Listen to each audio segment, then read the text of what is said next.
Okay, I suppose this is as good enough place as any to kick this off. Good morning. We are heading up the side of a, mountain right now, one of modest elevation. We're going to go up to about 4,053 feet today, up Mt Hale. And right on the side here, the seemingly unremarkable wash of green. Got a couple interesting things. Only one thing actually blooming right now, which is this little Oxalis. This is Oxalis montana. Leaves of this are actually, I like to chew on this every once in a while, but don't do too much because it's got the calcium oxalate crystals. Oxalis montana, probably get a different species of that grown in your yard as a weed. We got a species of Streptopus, lily family, not yet open. What else did we have? We had a looks like a starflower, Lizamaki Borealis. I can't tell if that's probably already opened and went to seed. You get a juvenile viburnum there. It's a juvenile of the viburnum lanthanoides. And then what appears to be the leaves of a Clintonia that I don't think is either hasn't come up yet or already came up. I'm not sure. I know erythronium is already done for the year. But this, Streptopus is just getting going. Quite a few of them right here. Viburnum lanthanoides obviously doing just fine. And then these nice betula. Presumably, I can't see all the way up there. Not cordifolia though, and not peperifera. Perifera, however you say that. But we're going to keep going. Some stuff that's already wrapped up for the year. This Trillium's already wrapped up for the year. Might still be going off at a higher elevation. I think we're starting from about maybe 1,800 feet here on this trailhead. And it will observe the effects of elevation on phenology of plants. So maybe just because something's not blooming down here, maybe 2,000 feet up the mountain it will be. This mountain does not get up to true alpine. We'll be doing that tomorrow when we go up Mount Washington, which goes up to 6,200 feet. 6,288 feet to be exactly. And up here we basically cut it off right at the conversion or the transition zone from mixed hardwood and conifer forests to pure stands of Abies balsamea and Picea mariana, the black spruce and balsam fir. But I'm going to take a little picture of this oxalis that's flowering, and we'll be on our way. Okay, so behind this Trillium here is a familiar friend, and he's actually in bloom. Medeola virginiana.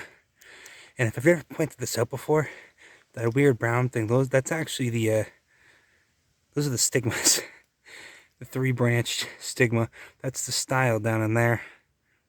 Pretty weird. It turns out this is actually a monotypic genus in the family Liliaceae.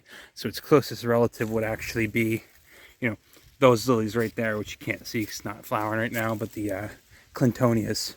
So I think Clintonia, the genus Clintonia and the genus Medeola form their own. I can't recall if it's a subfamily. I think it's a tribe within the lily family, just on their own. And look, there's one of the flowers gone, but the pistil's still there. Pretty weird when you actually sit down and think about it for a few seconds and look at it. Kind of an odd member of the lily family, but seen plenty of that guy this year. We'll take a picture and move on. All right, I'd like to point out a nice tree in the family Sapindaceae, the maple family. This is Acer, pennsylvanica. Got the maple leaves up there. Really nice striped bark. And these are just a really nice understory tree that grows, on the sides of mountains down through Appalachia too. Important forage for moose, I guess. And coming up next to a massive birch tree that you will generally only find them getting this big up in the mountains. They don't tend to stick around very long down at the lower elevations. And this could be one of a couple species. This could be Betula cordifolia. This could be Betula papyrifera, but probably cordifolia, more common at the higher elevations. Okay, so coming up along this little waterfall here, which is quite beautiful. I believe I'm heading up that way.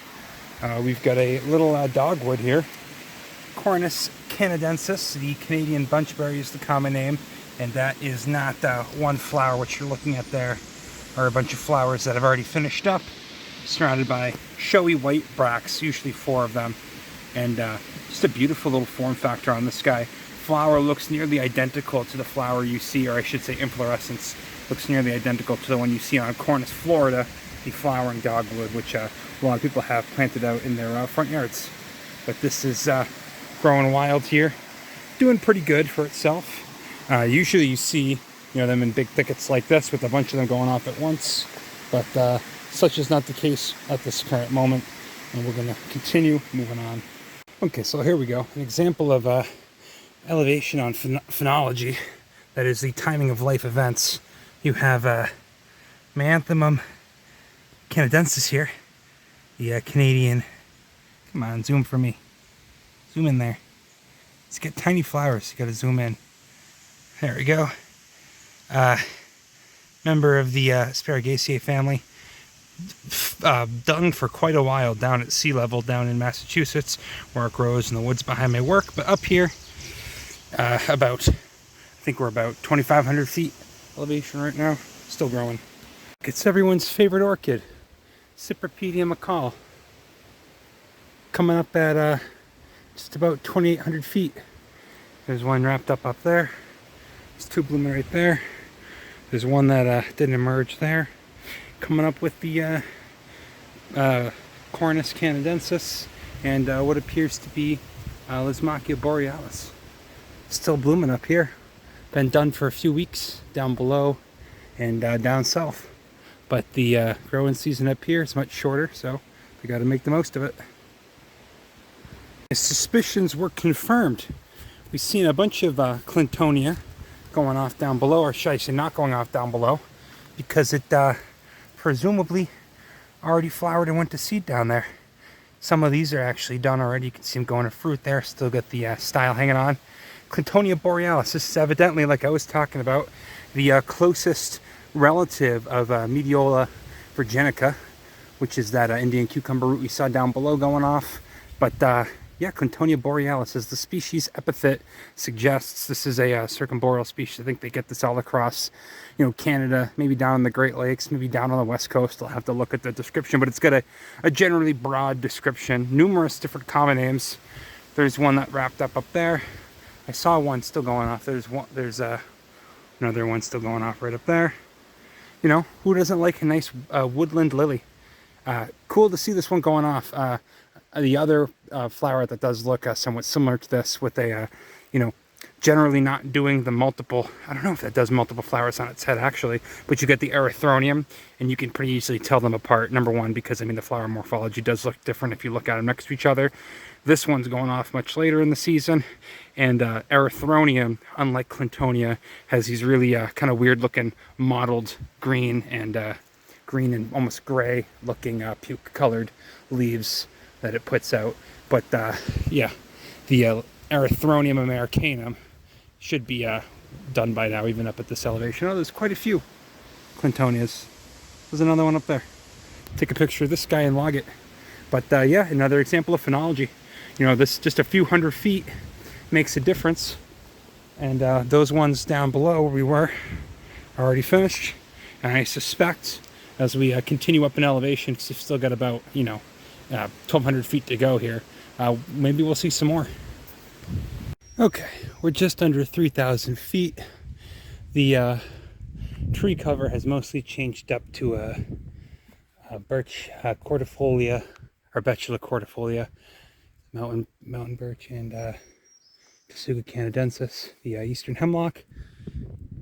And then right here we've got Lysmachia borealis, still blooming at just under 3,000 feet. One that had finished up blooming quite a number of weeks ago down below. Pretty interesting. 3,100 feet elevation. Clintonia borealis, doing just fine.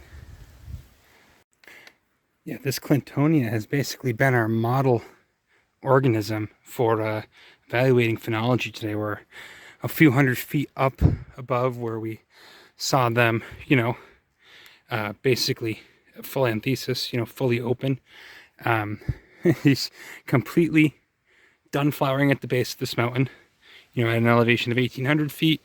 At about 2,400 feet, I saw some with just the fruit. At about 3,000 feet, we saw them fully in bloom. And now here we are, just below the summit, probably about 300 feet to go. And they're still in bud. Pretty fascinating. There's a viburnum right up here.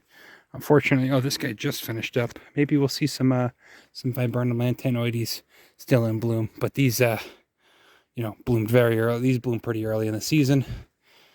Earlier than the Clintonia is known for. They say this is a June through July bloomer, and we're right at the end of June right now, which explains why we've gotten a good cross section. Oh, geez, I didn't even see this. Here's Trillium erectum. Still, talk about an early bloomer. Trillium erectum was just starting to come out of bud, just starting to bloom when we hiked, or when we tried to hike the Carters. All the way back in early May, this guy was opening up at the base of the mountain. So now here we are at about 3,800 feet, and he's still going strong. So maybe if we're lucky, we'll catch, viburnum still in bloom, and maybe Trillium at the summit. This is not generally known as a summit plant. This is more of a, down on the slopes and in the forest. And this guy can be seen usually pretty close to the summit. I've seen this almost at the summit on Moosilauke at about 4,700 feet, so just below the summit. You get some weird mushrooms growing up in there too, but I'm not going through there. All right, we're almost there, so let us continue on.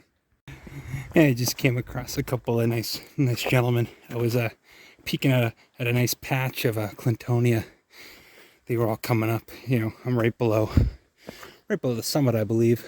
Still got the hemlocks hanging on here, but I was looking at some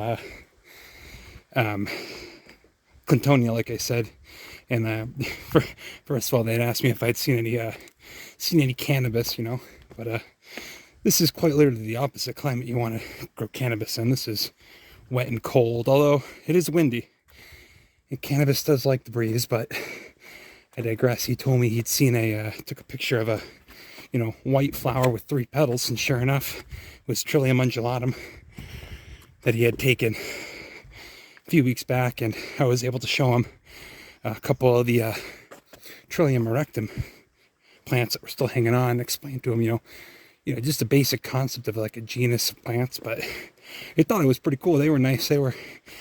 Said they were happy to learn something today. You're on mountain time up here. No one's good time to be a jerk. People see me crouched down taking flowers or talking to myself, and more often than not, you just want to tell them a couple sentences about this plant you're looking at, and whew, I'm getting winded. Oftentimes they're pretty happy to learn about it, But yeah, he walked away learning something today. That's what it's all about. So the last time we seen this guy was in April down in Massachusetts. Coptis trifolium. Got the trifoliate leaves. Little lone member of the buttercup family clinging in up here. But I've seen the leaves and the little fruit all down there. It's got a really distinct fruit, because remember, these are not petals. Those are petaloid sepals in there. Cool. He's about 2 months too late if he was down at sea level. Okay, Cornus canadensis is getting a honorable mention in terms of demonstrating phylogeny. This one is just barely open. Actually, those flowers aren't open, and the bracts haven't even turned white yet. They're still kind of a greenish yellowish tinge. We gotta be getting close, but yeah, definitely. I was worried down there at the base because they're kind of an odd season. We're not really into the time where a lot of asters are blooming. We're kind of after the spring ephemerals, but I mean, the spring ephemerals clearly take nicely to the change in altitude. And then also, we're not going high enough today to go see, some of the really matted alpine Krumholtz tortured plants that you get, you know, 1,500 feet higher than where we're going to be, you know, ending up at today. You know, like I said, 4,053 feet. And then tomorrow we'll be up at 6,288 up on top of the big guy. But there won't be anything up at the summit of Mount Washington. Most of the action is, you know, 500 to 1,500 feet down below the summit from basically above the tree line. Oh, there's more Cornus canadensis. Yeah, it's all over the place up here. You know, nothing really grows besides moss and lichen up at the summit. It's just it's too crazy. Oh, there's a nice erratic. Look at that crazy lichen covered dead log there. That's nice. Okay, so I'm basically at the summit. I'm just below it. These trees are going to taper off in the next 100 feet or so. But lots of stuff in bud up here. You get the Clintonia, you got the Cornus, you've got these pretty worse for wear looking hemlocks that are covered in moss and presumably been beaten down. Now this summit is, like I said, not very tall. It's one of the New Hampshire 4,000 footers, if I haven't set the name of it yet, which would be typical of me. Oh God, look at how nice the man, Clintonia is nice, man. Clintonia is real nice. If I haven't said before, we're going up Mt Hale. So this is actually in the bottom. I think this is in the bottom 5. I think this is like the 5th shortest one. Of course, we went up to Tecumseh. I would have done a video about that already. Tecumseh is the shortest one. In fact, when they resurveyed it, they found it to not even be 4,000 feet. It's about 3,997 feet. Oh, there's a vole. You see him? Oh, he's gone. There was a little vole. These mountain peaks have a lot of them. I think there's something like 4 different species of vole native to the kind of the transitional forests as you get up into the true alpine forests. But almost just tripped. I'm not seeing much. Maybe I'm just not looking hard enough, but I'm not seeing much of the spruce or fir trees like I would have expected. These are all hemlocks. Aerelia nudicalis. If I didn't point that out before, I seen that coming up with the Cornus canadensis in bud, not open. But this is certainly a hemlock. You can see it's got those 2 striations, and it has the flattened. It's not whirled around like a spruce or a fir tree would be. Also, the viburnum's tapered off, so no luck seeing viburnum lanthanoides in bloom today, I don't think. But man, the Cornus is doing good up here. Doing just fine. Some of these Clintonias are barely just emerging for the season. It's been a cold spring, and I think that these ones are just starting for the year. And that brings me to the PSA section of this video, which is less than a few days ago. In fact, Sunday, and I believe pronounced it on Monday. So exactly 3 days ago, a gentleman was hiking Mount Washington, which is just across the valley here, got himself caught in a really bad situation. In the day before, 2 days before the first day of summer, the end of June, he caught himself in a what can only be described as Arctic winter conditions. Oh, here we go. We got one of them. Does this say? I can't tell. I'm gonna finish my thought first, then we'll take a look at this tree.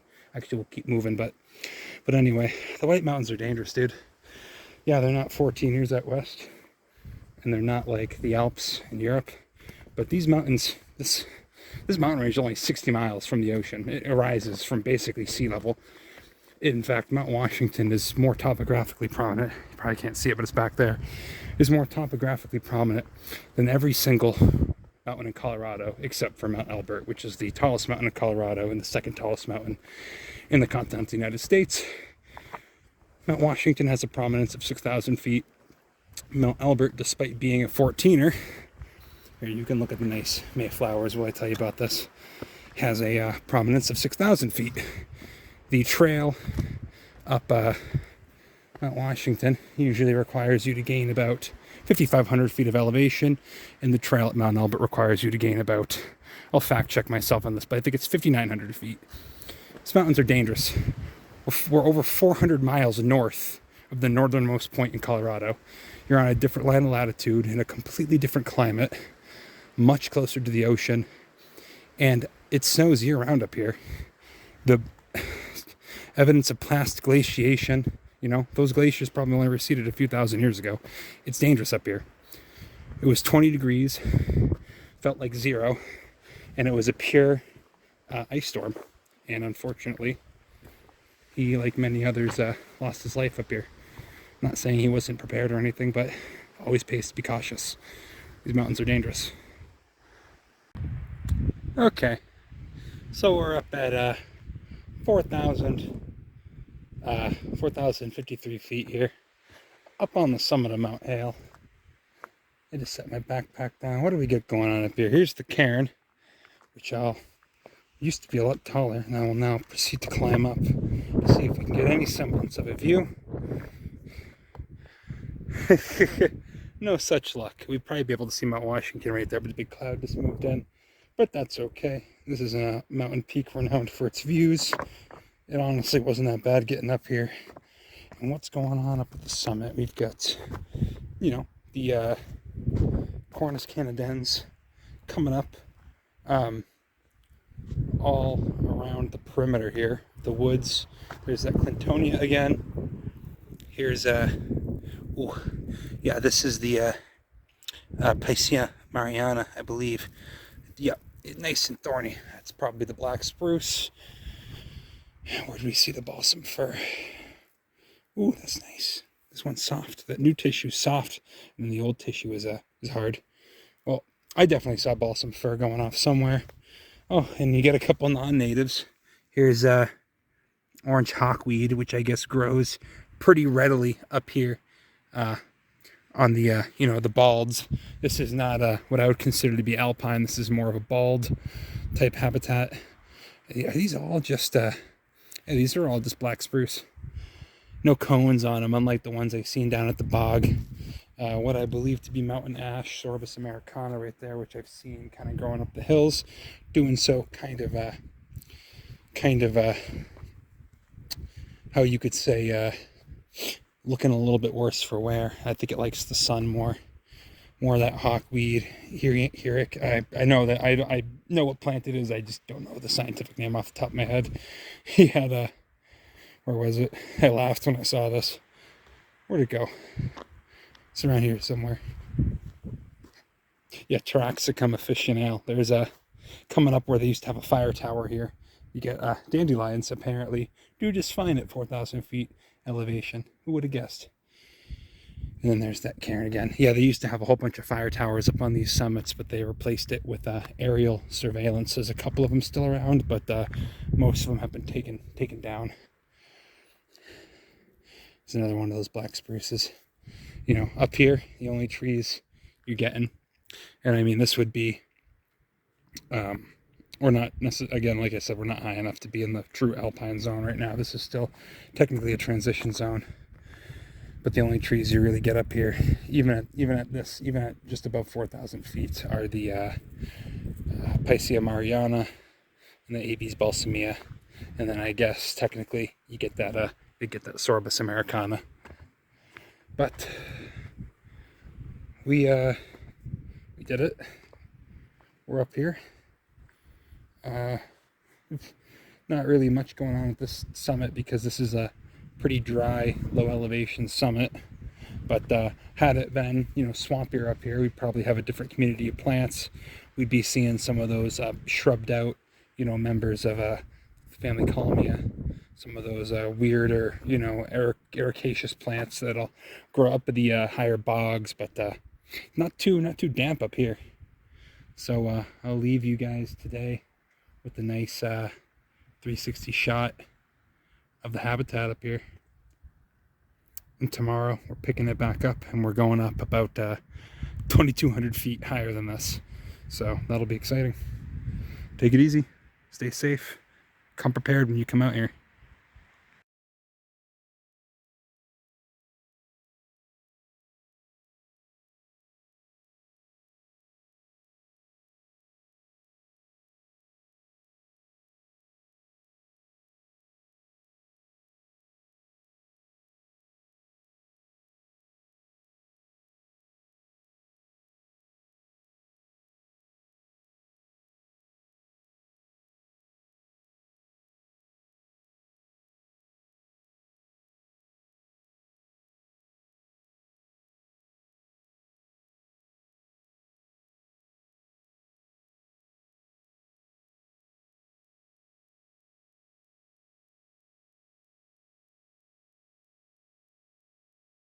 I came out to the middle of the woods and I found some lupines growing.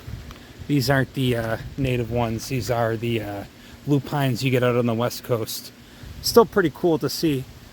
These actually grow like weeds all over this part of the state. They have a lupine festival, one of the towns nearby. And the key difference, obviously, this one's a lot larger and more cylindrical. Also the leaflets there, you get a lot more of them than you do on the one that's actually from here. I'm gonna confuse the two names, so I'm not even gonna bother. That'll be in the description. But you get a lot more leaves. You get a lot bigger of an inflorescence on the one from the west coast, as opposed to the increasingly rare one from the east coast. Look at the fuzzy little bean pod. Obviously a pea, just a pretty nice one.